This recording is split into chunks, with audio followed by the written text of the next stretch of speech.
गेलं तरी कुठलं. तर शेवटचं दान सांगितलंय ते म्हणजे विद्यादान, ज्ञानदान. का? कारण ज्ञानदान आणि विद्यादान असं दान आहे की त्या दानाचं वर्णन शास्त्राने असं केलंय, न चोर हरियम न चराज हरियम न भ्रातु भाज्यम न च भारकाय व्ययकृते वर्धते एव नित्यम विद्याधनम सर्वधनम प्रदान.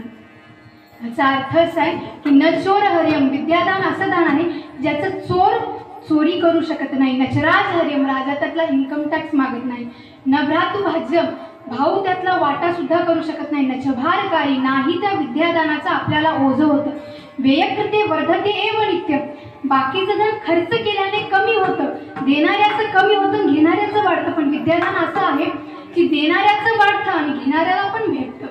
नाहीतर असं झालं असतं की विद्यादान ज्याच्याकडे आहे, विद्यादान जर संपत आलं असतं तर कीर्तनकार आणि कथाकार दुसऱ्या दिवशी राहिलेच नसते सांगायला.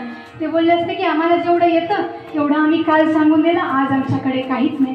नच भारकारे म्हणून व्ययकृते वर्धते एव नित्यम विद्याधनम सर्वधनम प्रदानम. म्हणून संतांनी दुःखान